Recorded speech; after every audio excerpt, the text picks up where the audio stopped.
Bonjour à toutes et à tous, c'est Vieux Chat. Aujourd'hui, je vais vous présenter L'Homme de deux mondes, écrit par Frank et Brian Herbert. Il s'agit d'un roman de science-fiction, le dernier écrit par Frank Herbert. Une race extraterrestre, les Dren, peuvent idmager à volonté. En effet, ils sont capables de donner vie à leurs pensées à partir des matériaux dont ils disposent, leur capacité ne leur permettant pas de créer à partir de rien.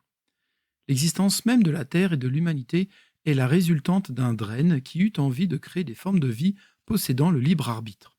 Cette race peut observer l'humanité de loin grâce à leur connaissance des spirales, sorte de points interdimensionnels permettant un voyage instantané entre eux. Mais voilà que les humains, qui ont conquis le système solaire, sont sur le point de découvrir la réalité de ces spirales.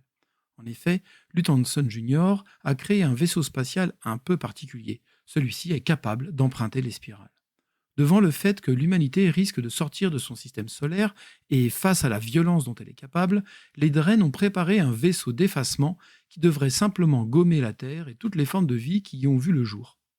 Luthantson, le terrien, est le fils de l'un des hommes les plus puissants sur Terre. Ril, un Dren un peu joueur, qui a envie de voyager, va voler le vaisseau d'effacement et entrer en collision avec celui de Luthantson. Cette collision aurait pu être fatale aux deux individus, mais grâce à sa magie Dren, Ril va se recréer un corps grâce aux cellules restantes de celui de Luthantson. Sauf qu'en faisant cela, l'esprit de Ril et de Luth vont se retrouver côte à côte, partageant ainsi le même corps. S'ensuit alors une lutte de pouvoir afin de savoir lequel des deux gardera le contrôle définitif du corps. Et la cohabitation n'est pas facile, tant les deux personnalités sont opposées.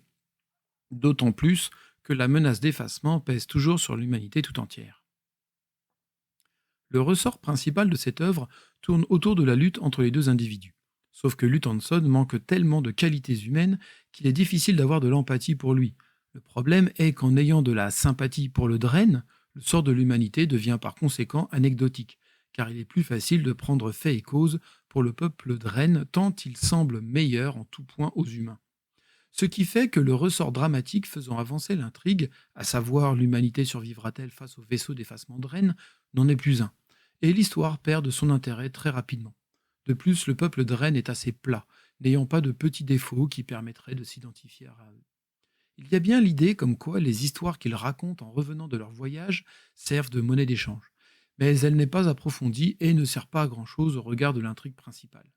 Pourtant, Herbert, dans Dosadi et L'étoile et le fouet, avait réussi à rendre intéressant le point de vue de créatures qui ne sont pas soumises aux désirs et pulsions humaines. Mais dans L'Homme de deux mondes, les personnages sont sans saveur, à part quelques personnages secondaires qui n'ont donc que peu de temps d'apparition. L'humanité est devenue caricaturale, tout comme certains personnages. Pour enfoncer le clou, aucun des deux personnages principaux n'évolue au cours de l'histoire. Le seul personnage qui a un semblant d'arc narratif est la chef des Dren, mais ses apparitions sont systématiquement des discours ou des dialogues, comme Herbert aimait tant à le faire. Une telle manière d'exposer un personnage pouvait passer dans le cycle de Dune, avec les révérendes mères par exemple, mais pas dans un roman qui devrait se suffire à lui-même. De plus, le style des deux auteurs se mélange mal. Le côté analytique de Frank Herbert se marie peu avec la tentative de son fils d'ajouter de l'humour et de la parodie. Voici un extrait au début du livre quand Ril va fusionner avec Luthantson. Chaque mouvement que faisait Ril lui causait une atroce douleur. L'idée le traversa soudain qu'il était peut-être lui aussi mortellement blessé. Il interrompit sa reptation pour se livrer à une évaluation interne. « Par le bras gauche béni de la collectrice suprême, j'ai perdu près de 10% de ma masse !» Cette fois-ci, le réflexe de la boule ne lui posa pas de problème. Ses mains se transformèrent d'elles-mêmes en un éventail d'appendices filamenteux, réaction automatique contre laquelle chaque enfant de reine était mis en garde dès son plus jeune âge. Il vit les filaments s'introduire dans le visage de l'humain mourant.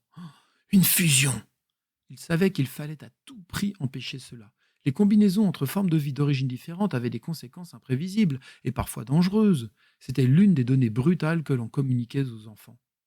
Mais si je ne retrouve pas ma masse immédiatement, je vais mourir.